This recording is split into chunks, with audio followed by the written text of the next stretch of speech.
Mundo Católico presenta El Pulso del Papa.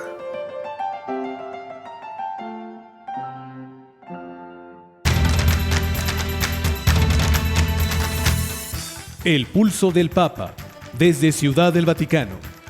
Servicios informativos de Ver y Creer. La actividad pontificia y los acontecimientos de relevancia mundial, con enlaces directos a Radio Vaticana, CENI y Vatican Information Services. El Pulso del Papa, desde Ciudad del Vaticano. Servicios informativos de Ver y Creer.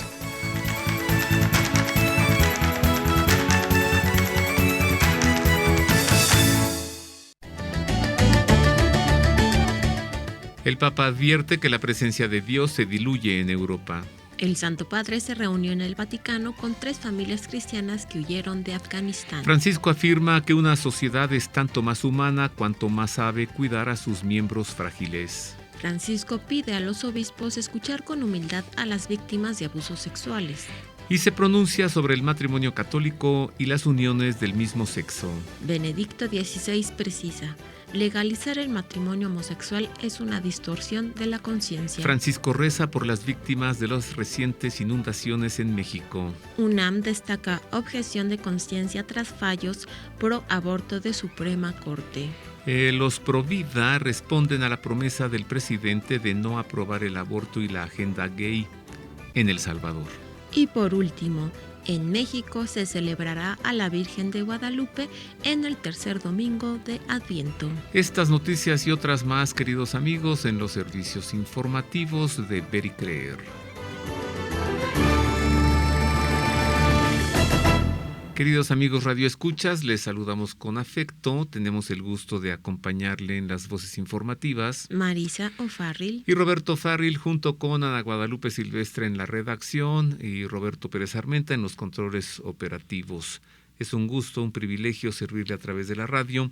Ya escuchó usted al inicio del programa cómo en México se celebrará la Virgen de Guadalupe en el tercer domingo de Adviento. Sí, cuando el día 12 de diciembre caiga en domingo.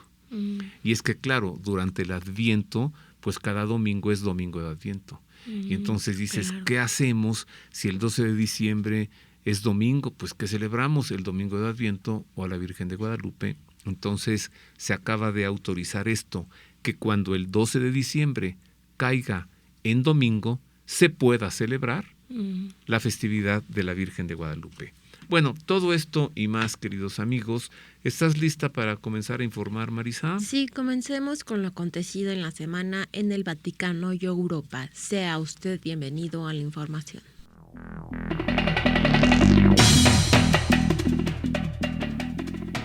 Comenzamos con información referente al Papa para darle a conocer que presentó un balance de su reciente viaje a Budapest y Eslovaquia, que tuvo lugar del 12 al 15 de septiembre, afirmando que se trató de una peregrinación de oración en el corazón de Europa, un continente donde la presencia de Dios se diluye en medio del consumismo y del pensamiento único, así lo denunció. Fue durante la audiencia general del pasado miércoles 22 que celebró desde el Aula Paulo VI del Vaticano, cuando dedicó su catequesis a reflexionar sobre los frutos de esta visita apostólica. Más adelante en este mismo programa, pues los detalles.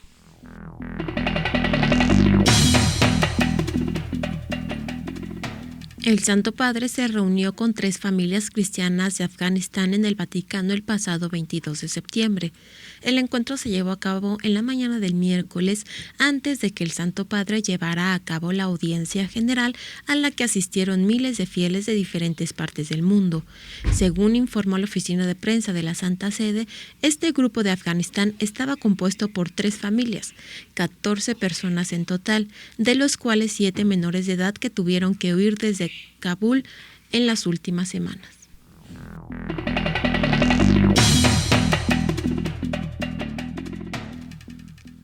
Con ocasión del Día Nacional, del Día Mundial de la seguridad del paciente, el Papa advirtió que una sociedad es tanto más humana cuanto más sabe cuidar a sus miembros frágiles y que más sufren. Esto a través de un mensaje de Twitter.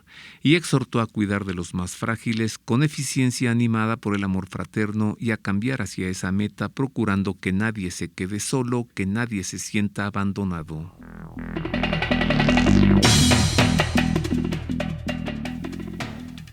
El Papa Francisco recibió el pasado 18 de septiembre en el Aula Paulo VI del Vaticano a representantes de las parroquias de la Diócesis de Roma, a quienes pidió tomarse en serio el proceso sinodal y a no escuchar solamente al 3 a 4% de la gente más cercana a la Iglesia. He venido aquí para animarlos a tomar en serio este proceso sinodal y para decirles que el Espíritu Santo nos necesita. Y esto es cierto, el Espíritu Santo nos necesita, afirmó el Papa. En esta línea, el Santo Padre recordó que la primera etapa del proceso sinodal comenzará en octubre de 2021 y concluirá en abril de 2022. Este periodo involucrará a todas las iglesias diocesanas del mundo.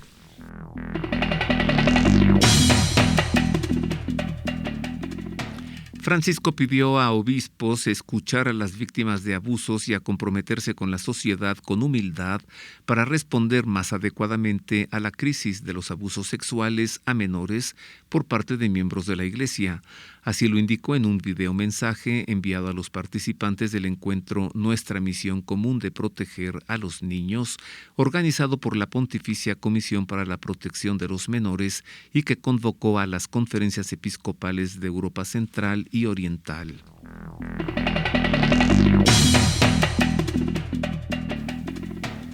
El Papa afirmó el domingo 19 de septiembre la importancia del servicio, porque el valor de una persona a los ojos de Dios no depende del éxito, ni del trabajo o el dinero que tiene, sino por lo que se da. El valor de una persona ya no depende del papel que desempeña, del éxito que tiene, del trabajo que hace, del dinero que tiene en el banco. No, la grandeza y el éxito a los ojos de Dios tienen otro rasero. Se miden por el servicio, no por lo que se tiene, sino por lo que se da. ¿Quieres sobresalir? Sirve. Este es el camino, afirmó el Papa.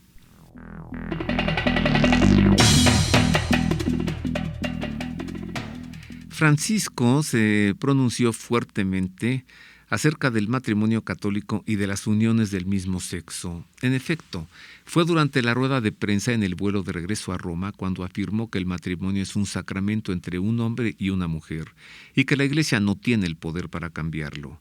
El pontífice dijo estas palabras en el vuelo de regreso de su viaje a Budapest, Hungría y Eslovaquia, que ocurrió del 12 al 15 de septiembre.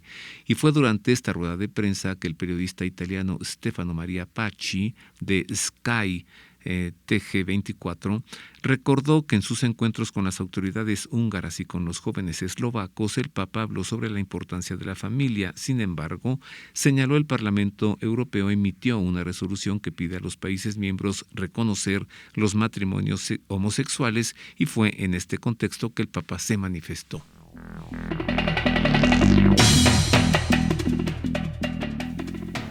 El Papa emérito Benedicto XVI ha señalado que la legalización del matrimonio de personas del mismo sexo en muchos países es una distorsión de la conciencia, que también ha afectado a algunos en círculos católicos. En la introducción de un nuevo libro que reúne sus escritos sobre Europa, Benedicto XVI resalta que con la legalización del matrimonio del mismo sexo en 16 países europeos, el asunto del matrimonio y la familia ha tomado una nueva dimensión que no puede ignorarse. Presenciamos una distorsión de la conciencia que evidentemente ha penetrado profundamente en sectores de personas católicas, escribe el Papa emérito.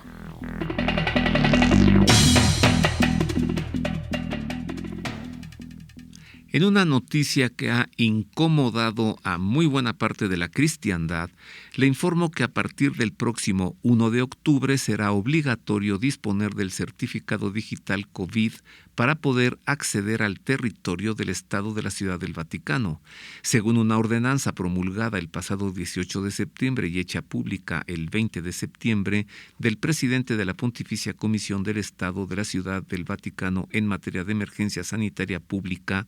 Solo se consentirá el acceso al Vaticano a quienes posean el certificado COVID, ya sea la Green Pass del Vaticano, la Green Pass europea o un certificado verde COVID-19 del extranjero que sea válido. Bueno, habría que precisar, ¿no?, que dentro del territorio del Vaticano está la Basílica de San Pedro, los museos vaticanos. Entonces, pues para poder entrar allí habrá que llevar esta cosa.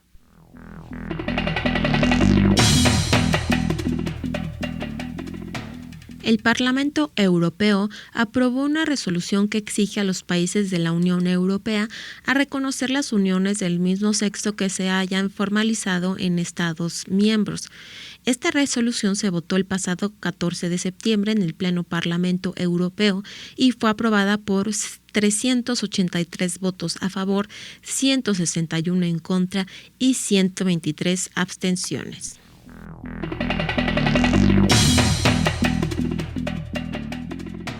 Y hasta aquí las noticias de sucesos ocurridos en Europa, en Oriente y en la Santa Sede. Usted ha quedado bien informado hasta ahora y, más adelante, noticias ocurridas en México y en el continente americano. Ahora escuchemos el editorial de cada semana que hoy tiene como título La devoción a los ángeles.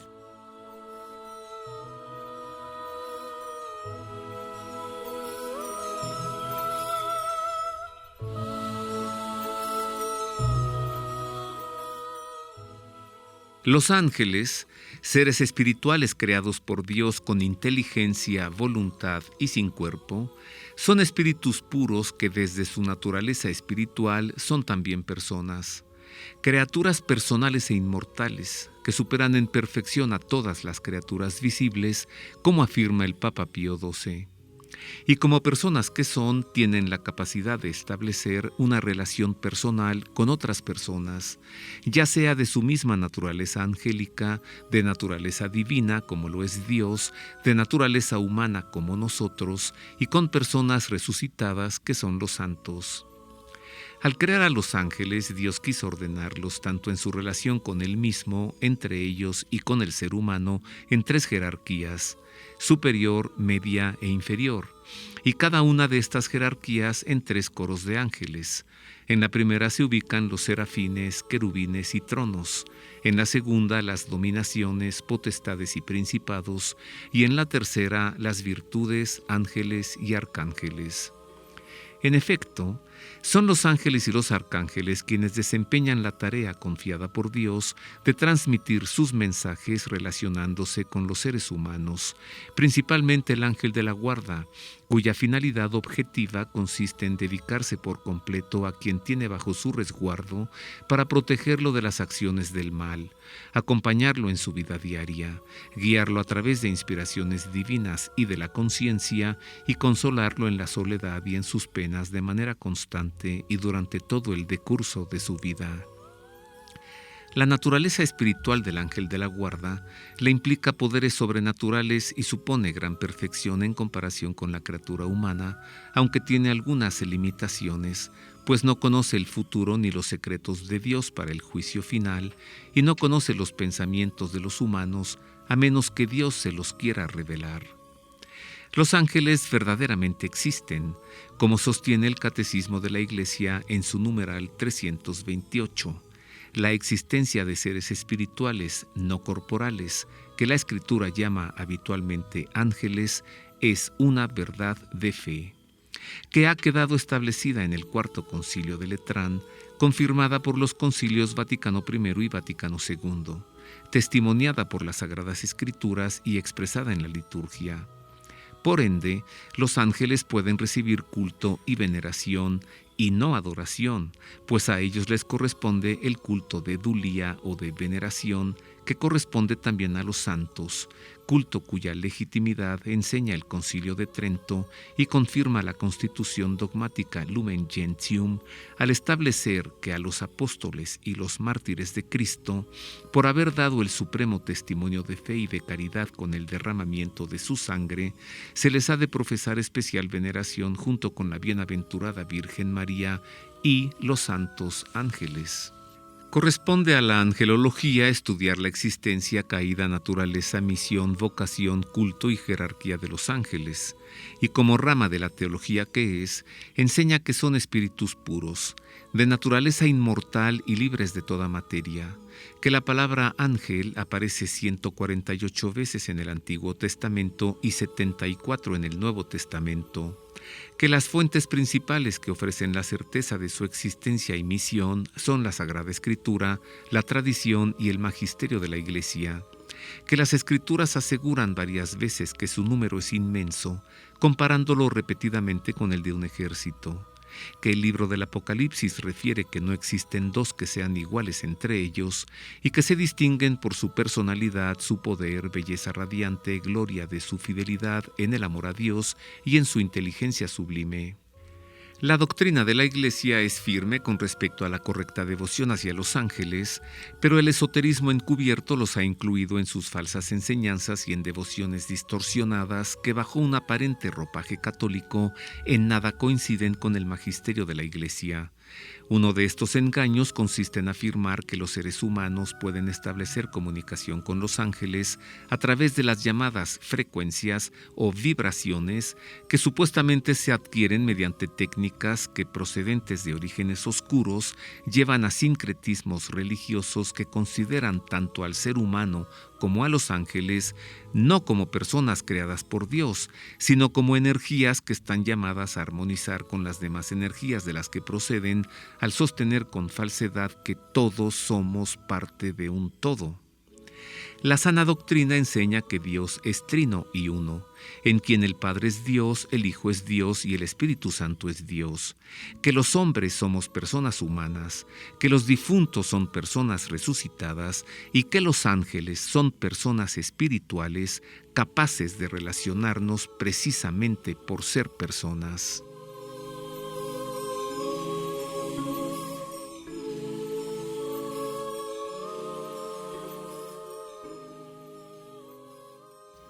Esta sí es la verdadera devoción a los ángeles, no vaya a caer en otra falsedad.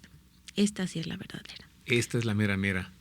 Que relacionémonos con los ángeles adecuadamente y nada de que, pues ahí te mando a los ángeles. Nadie, ningún ser humano tiene potestad sobre los ángeles para andarlos mandando. Y luego eso, dice, solo el Dios. ángel para el amor, el ángel Sí, para bueno, no sé sí. qué. Y el ángel de los colores, y ahí te va el ángel del dinero, y mándame al ángel de la Sí, quincena. no. ¿Qué es eso? Solo Dios tiene potestad para enviar a los ángeles. Claro. Claro, clarín corneta. Vamos a hacer una pausa, queridos amigos. Regresamos con la entrevista al Papa Francisco, la tercera parte de la entrevista. Y la última. Sí, y la última ya, que le realizó Radio Cope, la Radio Católica de España, el pasado 1 de septiembre, y en los dos anteriores programas de los servicios informativos de Ver y Creer, le hemos entregado las dos primeras partes de esta entrevista. Volvemos con la tercera y última y regresamos también con la crónica de la audiencia general y las noticias de América y de México. Queremos conocer su opinión. Contáctenos en nuestro correo electrónico elpulsodelpapa@vericreer.com. Ya estamos de regreso en los servicios informativos de Ver y Creer y le entregamos la tercera parte y ya la última de la entrevista que Carlos Herrera de España pues le hizo al Papa Francisco y que la transmitió Radio Cope, la Radio Católica Española, el pasado 1 de septiembre. Pues siempre muy interesante escuchar al Papa Francisco y conocer las respuestas que se le presentan a diversas inquietudes.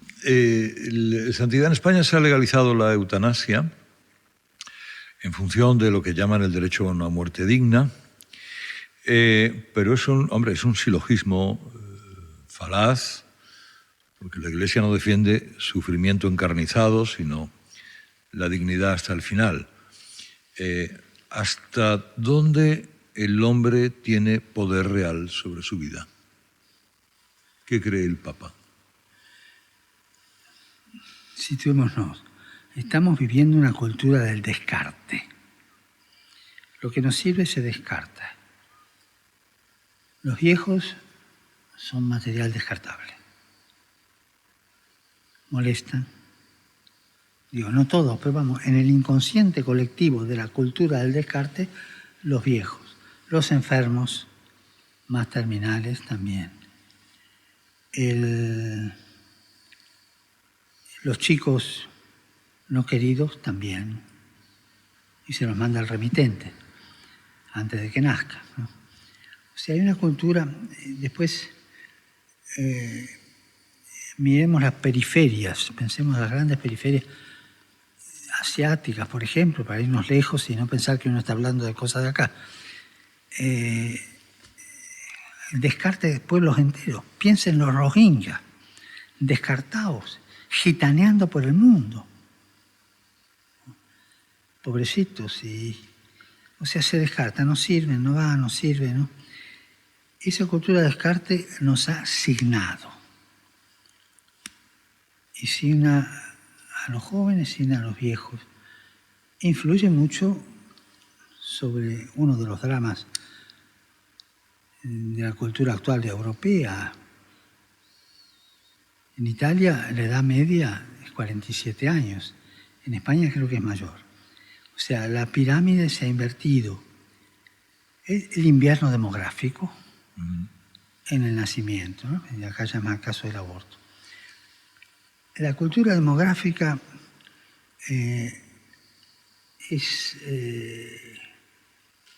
está en pérdida porque se mira el provecho, se mira andar adelante, a veces usando la compasión, ¿no? Que no sufran el caso de la... Creo que la Iglesia lo que pide es ayudar a morir con dignidad. Eso siempre lo ha hecho. Y respecto al caso del aborto, a mí no me gusta entrar en discusiones, que si hasta aquí se puede, que hasta aquí no se puede.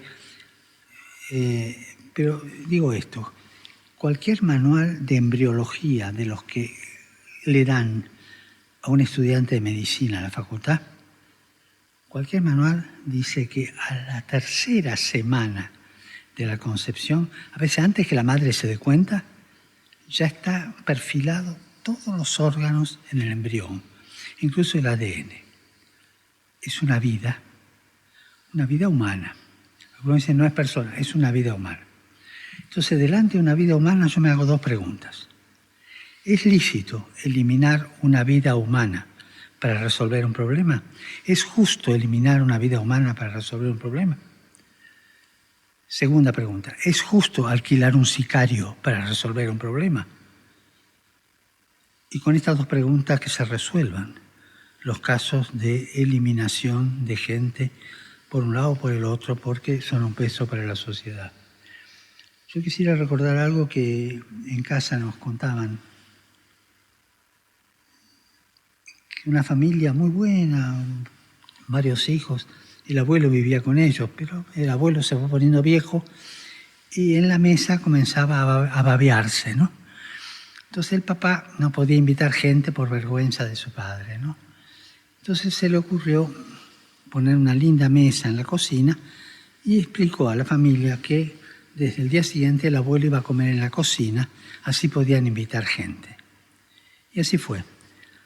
A la semana llega a casa y encuentra a su hijito de 8 años, 9 años, uno de los hijos, jugando con maderas, clavos, martillo.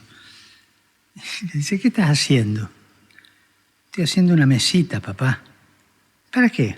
Para vos, para cuando seas viejo. O sea, lo que se siembra con el descarte. Santidad, vámonos a otro escenario. En la sociedad española, usted sabe que se han producido algunas fracciones y algunas fracturas concretas. El referéndum en Cataluña llevó a una situación particularmente delicada. Y usted ha dicho que el soberanismo es una exageración que siempre acaba mal. ¿Qué actitud cree que debemos adoptar ante un planteamiento de ruptura? Yo diría, mirar la historia, ¿no? En la historia hubo casos de independencia, incluso en países de Europa, que hoy día incluso están en proceso de independencia, ¿no? Mira el Kosovo, toda esa zona que se está rehaciendo, ¿no? Son hechos históricos que están caracterizados por una serie de particularidades. En el caso de España, son ustedes los españoles los que tienen que juzgar, dando bien su actitud, ¿no?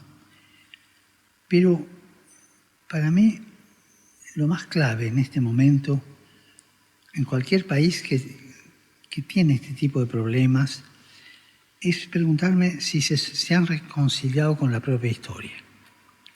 Yo no sé si España está totalmente reconciliada con su propia historia, sobre todo la historia del siglo pasado, ¿no? Y si no lo está, creo que tiene que hacer un paso de reconciliación con la propia historia, lo cual no quiere decir claudicar de las posturas propias, sino entrar en un proceso de diálogo y de reconciliación. Y sobre todo huir de las ideologías, que son las que impiden cualquier proceso de reconciliación. Además, las ideologías destruyen. Unidad nacional es una expresión fascinante, es verdad, la unidad nacional. Pero nunca se va a lograr sin la reconciliación básica de los pueblos. Y creo que en esto cualquier gobierno, sea del signo que sea, tiene que hacerse cargo de la reconciliación y ver cómo llevar adelante la historia como hermanos, ¿no? Y no como enemigos, o al menos con ese inconsciente deshonesto que me hace juzgar a otro como enemigo histórico. Bueno, España vivió un proceso de reconciliación muy intenso y admirable en el mundo entero en la década de los 70 del siglo pasado. El problema es que el revisionismo histórico haya pretendido inutilizar aquella reconciliación admirable en el mundo, que fue la transición española, que yo me imagino que ustedes la conocieron en Argentina y la habrían, y no será extraña para el Papa, ¿no? El nacionalismo, el soberanismo ha sembrado Europa de muertos y de inmigrantes. Y eso me lleva a preguntarle, ante la inmigración provocada por diversos fenómenos en el que estamos ahora mismo inmersos, ¿qué postura tomamos? ¿Qué pasa cuando el número de los que piden acogida supera las posibilidades de acogida de un país? ¿No debe haber fronteras, todos en cualquier parte, donde queramos y como queramos? ¿Los estados tienen derecho a poner sus rígidas normas o menos rígidas? Mi respuesta sería esto. Primero, delante a los migrantes, 4 actitudes: acoger, proteger, promover e integrar. Voy a la última. Si uno acoge y los deja ahí sueltos en casa y no los integra, son un peligro. Porque se sienten extraños. Piense usted en la tragedia de Zaventem. Quienes hicieron ese acto de terrorismo eran belgas, eran hijos de migrantes no integrados, guetizados. Entonces, yo tengo que lograr que el migrante se integre. Y para esto este paso de no solo acogerlos, sino protegerlos y promoverlos, educarlos, etc. Segundo, más a su pregunta, los países tienen que ser muy honestos consigo mismos y ver cuántos pueden aceptar y hasta qué número. Y ahí es importante el diálogo entre las naciones. Hoy día el problema migratorio no lo resuelve un país solo. es importante el dialogar, ¿no es cierto? Y ver, bueno, yo puedo, hasta aquí me da el cuero, hasta allí no, aquí las estructuras de integración valen, no valen, etcétera, ¿no? Estoy pensando en un país que a los pocos días de llegar un migrante ya recibía sueldo para ir a la escuela, a aprender la lengua. Y después se le conseguía trabajo y se lo iba integrando. Esto fue en la época de la integración, de la inmigración por las dictaduras militares de Sudamérica, Argentina, Chile, Uruguay. Estoy hablando de Suecia. Suecia fue un ejemplo en estos 4 pasos de acoger, proteger, promover e integrar, ¿no? Y después también hace una realidad de los migrantes, ¿no? Ya me refería a ella, pero la repito, el invierno demográfico. Italia tiene pueblos casi vacíos. España también. No, nosotros no, pero pará. ¿Qué esperás? ¿Quedarte sin nadie? O sea, una realidad. O sea, la migración es una ayuda a verla en la medida que se cumplan estos pasos de integración, ¿no? Esa es mi postura. Pero eso sí, un país tiene que ser muy honesto. Yo decía, hasta aquí puedo. El próximo año se van a cumplir 40 años de aquel discurso de San Juan Pablo II sobre la identidad europea. Yo le quiero preguntar por los lugares donde puede ir el Papa, que su salud, su buen aspecto, por otra parte, le permitan. Yo no sé si Haití, no sé si su tierra, no sé si Santiago, cuando dijo San Juan Pablo II, vuelve a encontrarte, sé tú misma, descubre tus orígenes, ¿no? Sería un magnífico recuerdo recordarlo junto a usted, aprovechando el Año Santo Jacobeo. Bueno, al presidente de la Xunta de Galicia le prometí pensar el asunto. O sea, no lo saqué de una eventual agenda. Para mí la unidad de Europa en este momento es un desafío. Europa continúa perfeccionando y mejorando la Unión Europea o se desintegra. La Unión Europea es una visión de hombres grandes, Schuman, Adenauer, que la vieron. Yo creo que dije 6 discursos sobre la unidad de Europa. 2 en Estrasburgo, uno cuando me dieron el premio Carlomagno, y ahí el discurso que dijo el síndaco de Aachen, yo lo recomiendo porque es una maravilla de criticidad sobre el problema de la Unión Europea, pero no podemos renunciar.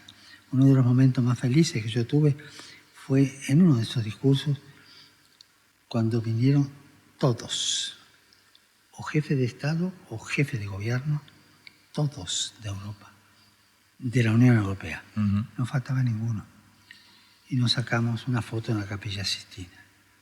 Esto no me lo olvido. No podemos ir atrás.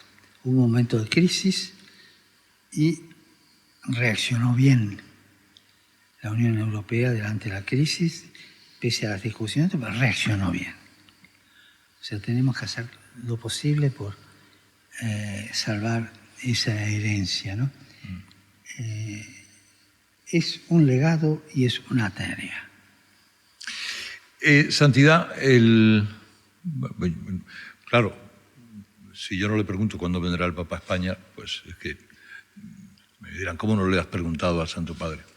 Yo me atrevo a sugerirle que su santidad no conocerá la Semana Santa hasta que no venga un martes santo a Sevilla a ver a la Virgen de la Candelaria. ¿No tiene siquiera curiosidad? Mucha.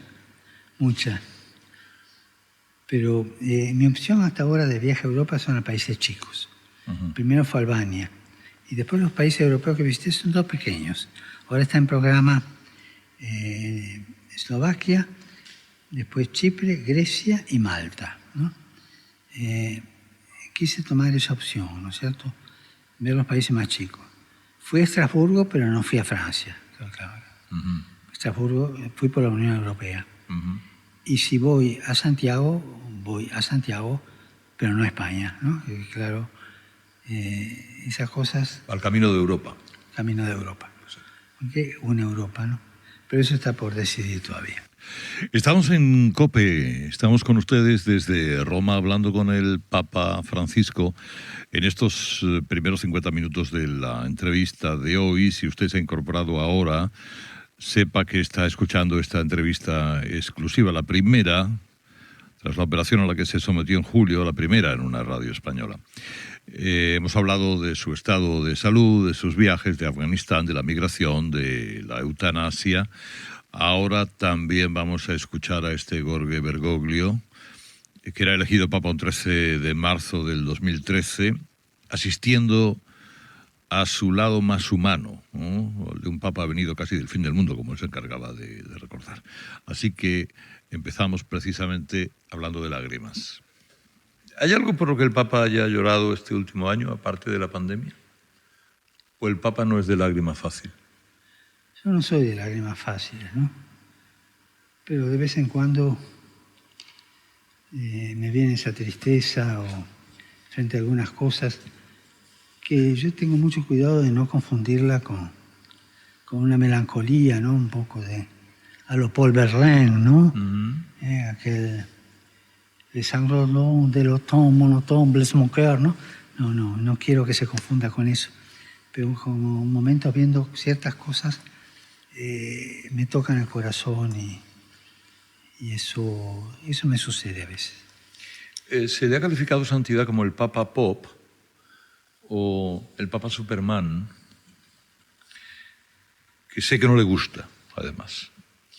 Pero, claro, ¿quién es en realidad Francisco? ¿Cómo le gustaría, Santo Padre, que le recordaran? Como lo que soy, un pecador que trata de hacer el bien. Bueno, somos dos pecadores en esta mesa, entonces. Somos dos. Pero usted tiene más mano allí arriba. Siempre me ha llamado la atención su relación con el escritor Jorge Luis Borges. ¿Por qué le hacía tanto caso a ese joven jesuita? Yo no sé por qué. Yo me acerqué a él porque era muy amigo de su secretaria, ¿no? Y después una simpatía. Yo no era cura cuando lo conocí a él. Yo habré tenido 25, 26 años cuando lo conocí. Y enseñaba en Santa Fe como jesuita, en esos 3 años que enseñamos en colegio, era jesuita. Y lo invité a venir a hablar a mis alumnos de literatura, y vino y tuvo su curso. Yo no sé por qué, pero era un hombre muy bueno, muy bueno. Le hemos oído mucho hablar de su abuela paterna, de la abuela Rosa, pero le hemos escuchado menos hablar de su madre. O quizá directamente no le hemos escuchado. No, ahí lo que sucede son dos factores, ¿no? Nosotros 5 hermanos, muy abueleros todos, ¿no? Dios nos ha conservado los abuelos hasta grandes, ¿no? El primer abuelo, el más viejo de todos, yo lo perdí cuando tenía 16 años. Y la última abuela cuando ya era provincial de los jesuitas, o sea que los abuelos nos acompañaron. Además en casa había una costumbre. Las vacaciones las pasábamos los 4 mayores, porque la menor vino 6 años después del otro. Pero los 4 mayores la pasábamos con los abuelos, así papá y mamá descansaban un poco, ¿no? 2 con un abuelo y 2 con el otro. Y lo pasábamos divertido, ¿no? O sea que hay mucho de esa cosa abuelera. De la abuela Rosa lo que yo cuento son las mismas anécdotas de siempre, que algunas son muy divertidas. De la otra abuela también cuento anécdotas, como la lección que me dio, que no me la olvido, el día de la muerte de Prokofiev, ¿no? Uh-huh. Sobre el esfuerzo en la vida, como yo le pregunté a ella, ¿cómo habrá hecho este hombre para llegar? Yo era un adolescente, ¿no? Y de mamá sí, recuerdo muchas cosas que también las digo, ¿no? Pero por ahí llama más la atención lo de la abuela, porque me repito con algunas cosas curiosas de la abuela, algunas irrepetibles por carta, por radio, algunos dichos, pero que nos enseñaron mucho. Pero parte de que éramos muy abueleros. Los domingos, a casa de los abuelos, siempre, uh-huh. Ya era. Y después a la cancha a ver San Lorenzo, pero es una cosa. Pero los abuelos incidieron mucho en nuestra vida. No ha vuelto a ver San Lorenzo porque no quiere ver la televisión. Además, hace años que no quiere verla. Sí, yo hice una promesa el 16 de julio del 90. Sentí que el Señor me pedía eso porque estábamos en comunidad viendo una cosa que terminó chabacana, desagradable, mal. Y yo quedé mal. Era un 15 de julio de la noche. Y al día siguiente, en la oración, le prometí al Señor no ver. Evidentemente que cuando asumió un presidente lo veo, ¿sí? Cuando algún accidente aéreo lo veo, ¿no es cierto? Esas cosas. Pero no soy adicto. ¿No has visto la Copa América, por ejemplo? No, para nada, no. No, eso me cuido. Hay una vieja leyenda que dice que alguna vez algún papa se ha escapado del Vaticano. El Francisco ha realizado alguna escapada que hasta ahora no haya sabido nadie. No. El que se escapaba a esquiar era San Juan Pablo II. Sí.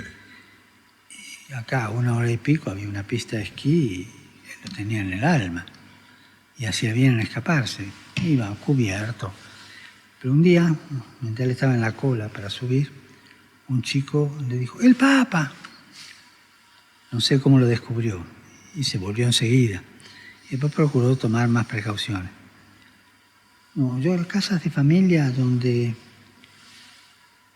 he ido a visitar, que recuerde, son 3.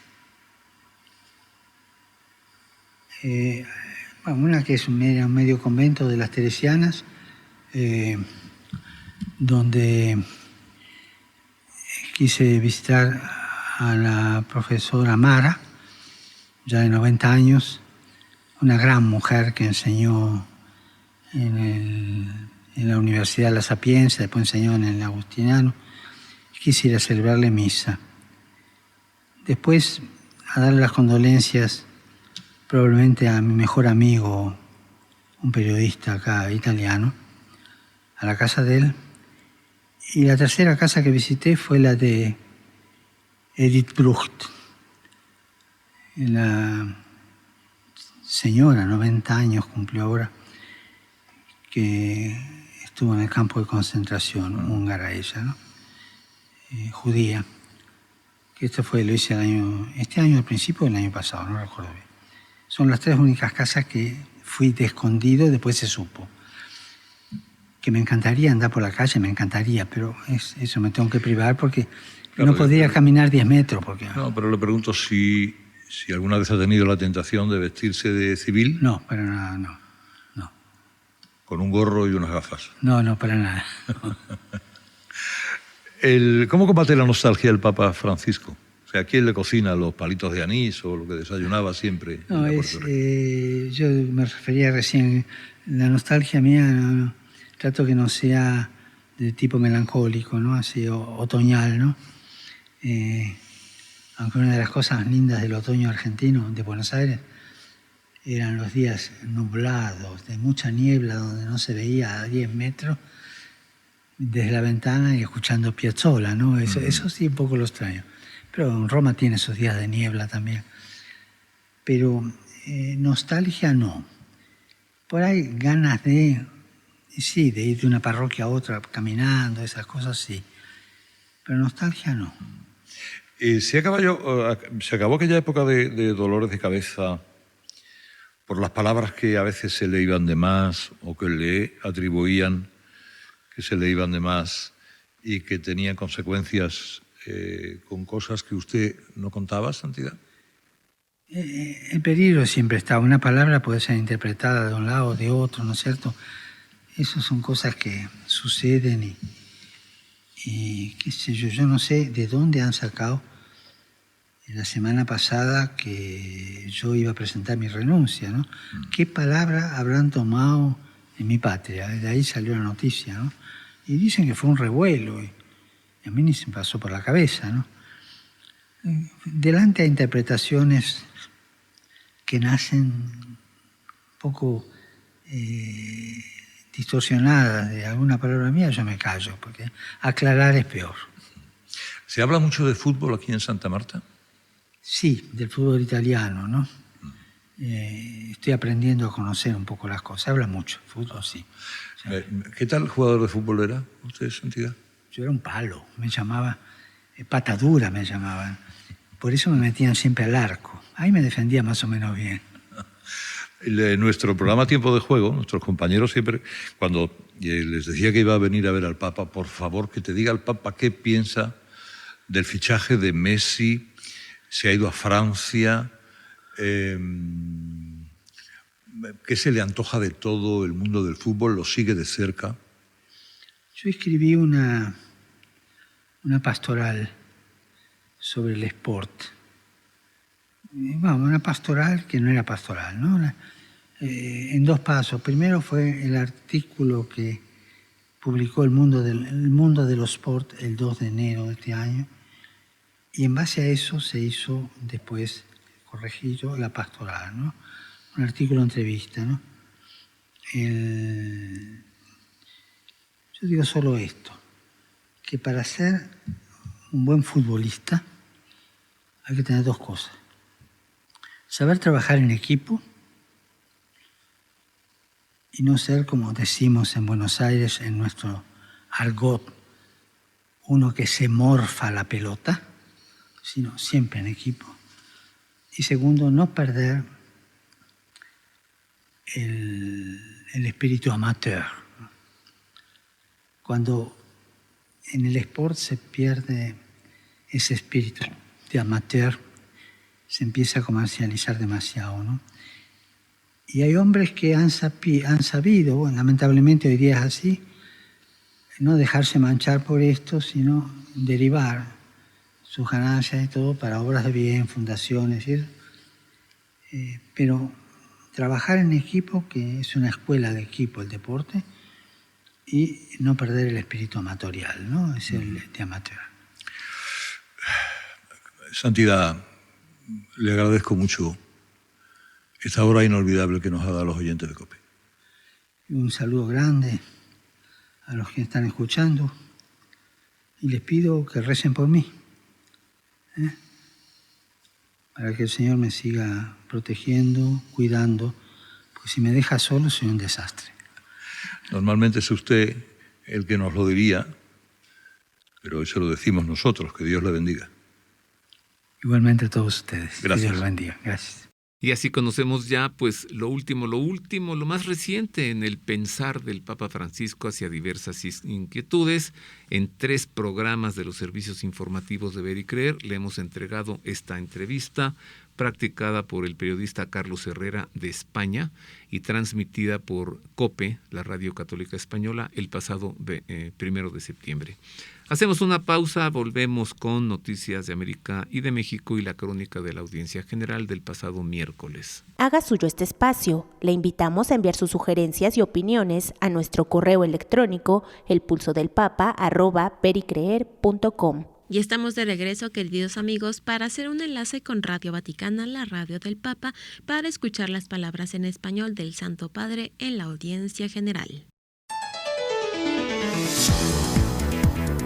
Radio Vaticana, la radio del Papa.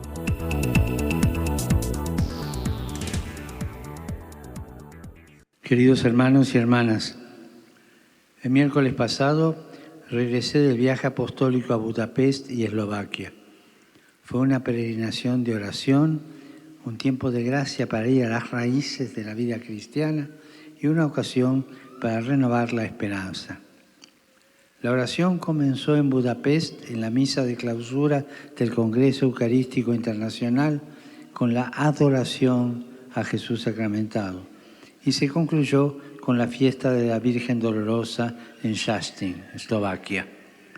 El agradecimiento por nuestras raíces cristianas estuvo acompañado del ejemplo de los santos Cirilo y Metodio y otros testigos de la fe que son un modelo para imitar en nuestra misión evangelizadora.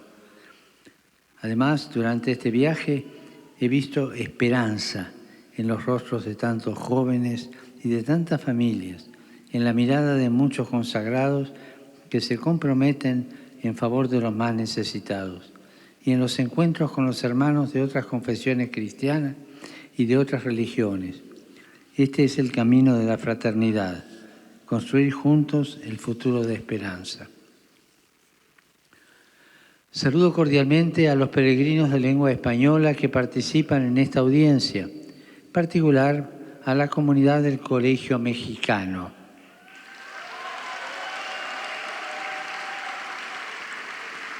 Doy gracias al Señor y a todos los que han hecho posible este viaje, y también a ustedes que me acompañan diariamente con la oración. Y les pido que sigan rezando para que las semillas esparcidas durante estos días den buenos frutos. Que Dios los bendiga. Muchas gracias. Radio Vaticana, la radio del Papa.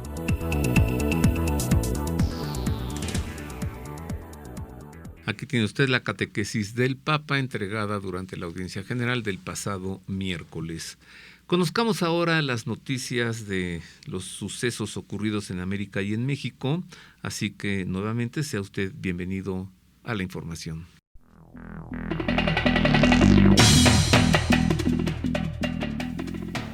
Al finalizar el rezo del Ángelus Dominical, el Papa expresó su cercanía a las víctimas de las recientes inundaciones en Tula, Hidalgo. Estoy cerca de las víctimas de las inundaciones en el estado de Hidalgo, México, especialmente de los pacientes que murieron en el hospital de Tula y sus familiares, dijo el Santo Padre este 19 de septiembre.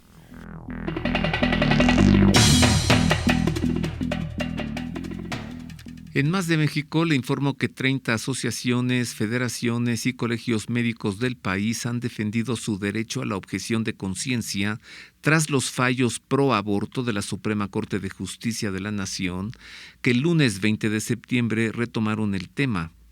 La comunidad médica mexicana libremente asociada en colegios y agrupaciones científicas manifestamos el rechazo frente a las resoluciones legislativas y sus acciones consecuentes que en lo sucesivo pudieran violar nuestros derechos humanos en el ejercicio profesional. Así lo han afirmado los colegios médicos de México en este comunicado hecho público el pasado 15 de septiembre.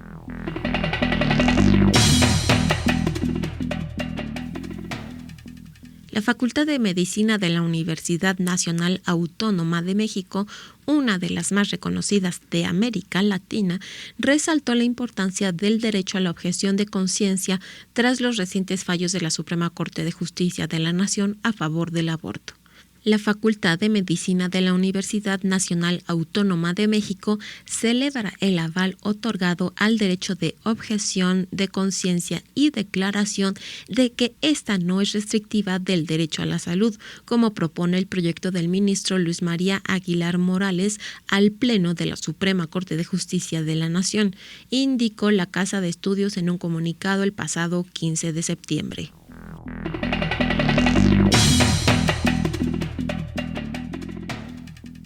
En noticias del Salvador, el movimiento Salvemos a la Familia, conformado por instituciones educativas, fundaciones, movimientos e iglesias de diversas denominaciones, respondió a la promesa del presidente de El Salvador, Nayib Bukele, de no abrir las puertas al aborto y a la agenda gay, y le solicitó rechazar el proyecto de reforma constitucional. En El Salvador, la reforma constitucional es impulsada por el vicepresidente Félix Ulloa y abriría las puertas al aborto, eutanasia, agenda gay y amenazaría la libertad religiosa en el país.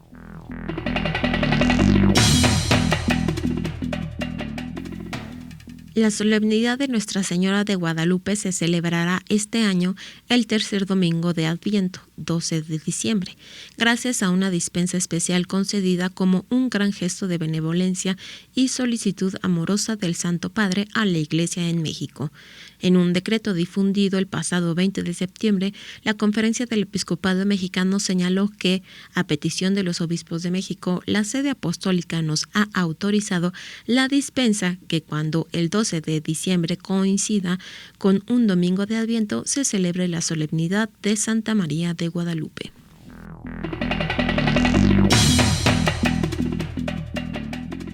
En una muy buena noticia le informo que las diócesis de todo México están animando durante la celebración de cada misa a participar en la multitudinaria marcha a favor de la mujer y de la vida que tendrá lugar el domingo 3 de octubre en la Ciudad de México. Esta marcha comenzará a las 11 de la mañana en el Auditorio Nacional de la Ciudad de México y se dirigirá al Monumento a la Independencia, el Ángel de la Independencia. La Arquidiócesis de Monterrey, por su parte, ha destacado que la marcha surge ante las decisiones de la Suprema Corte de Justicia de la Nación que abren la posibilidad de la despenalización del aborto en México. Y a esta nota yo le agrego un comentario, si me lo permite. Es la primera vez, que toda la Iglesia mexicana, que todas las diócesis están animando a ir a una marcha en favor de la vida. Así que agárrense, el 30 de octubre todo México va a estar en esa marcha.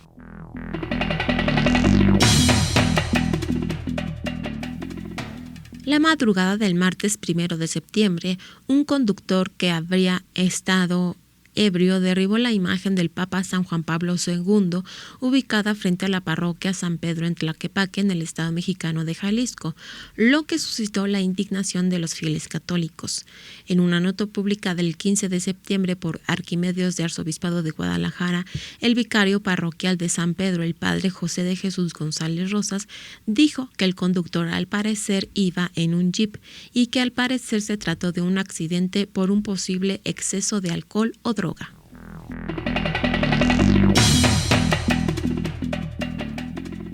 En Más de Jalisco, en Noticias de Guadalajara, a pesar del derrumbe del histórico santuario de la Virgen del Pueblito en la localidad de San Juanito Escobedo de la Arquidiócesis de Guadalajara, su párroco, el padre Agustín Dávila Gómez, asegura que la fe está en pie y el entusiasmo también.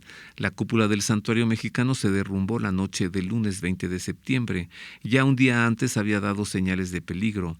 Vimos que las 4 columnas que sostenían la cúpula se habían fragmentado, entonces decidimos sacar ese mismo domingo las imágenes, sobre todo la de la Virgen del Pueblito, y cerrar la iglesia. Así lo señaló el padre Dávila.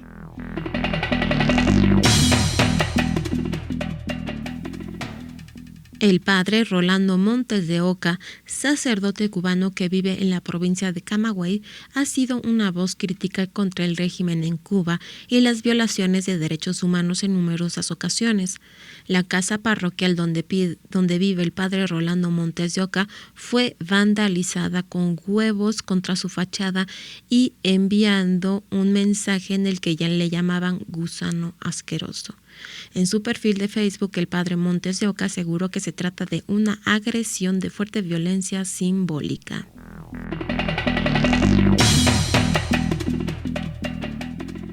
Ahora en noticias de Argentina, el episcopado del país, la Nunciatura Apostólica en Argentina y el obispado de Gregorio Laferrere alertaron contra la falsedad de una carta que circula en redes sociales que toca el tema de la comunión en la boca y que lleva la firma del nuncio apostólico en el país, Monseñor Miroslav Adamczyk.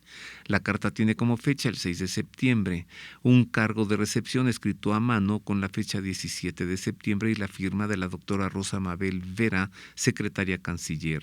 Esta misiva está dirigida al presbítero Víctor Hugo Centeno, párroco de la parroquia de San José, en la Justina de la diócesis Gregorio de Laferrere, como le informé, pero que, se ha informado que es falsa.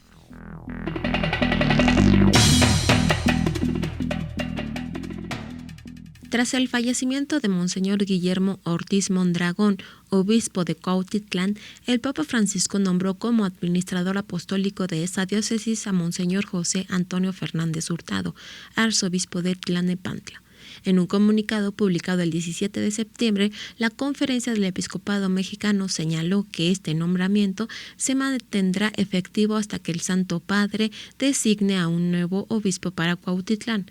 Seguimos en oración por el eterno descanso de Monseñor Guillermo y deseamos a Monseñor José Antonio un desempeño fecundo en la encomienda de administrar esta porción del pueblo de Dios que peregrina a la diócesis de Cuautitlán, indica el comunicado de la Conferencia del Episcopado Mexicano.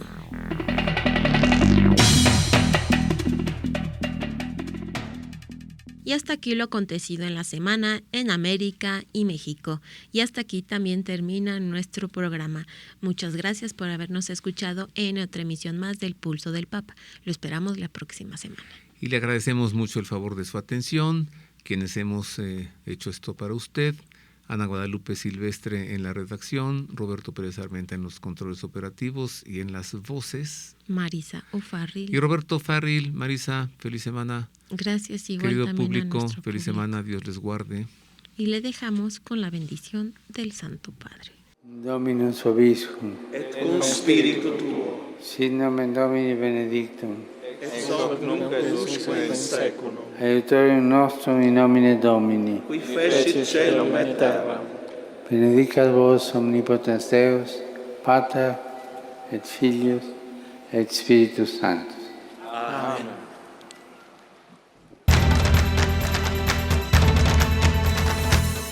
El Pulso del Papa, desde Ciudad del Vaticano. Servicios informativos de Ver y Creer. La actividad pontificia y los acontecimientos de relevancia mundial, con enlaces directos a Radio Vaticana, Zenith y Vatican Information Services. El Pulso del Papa, desde Ciudad del Vaticano. Servicios informativos de Ver y Creer.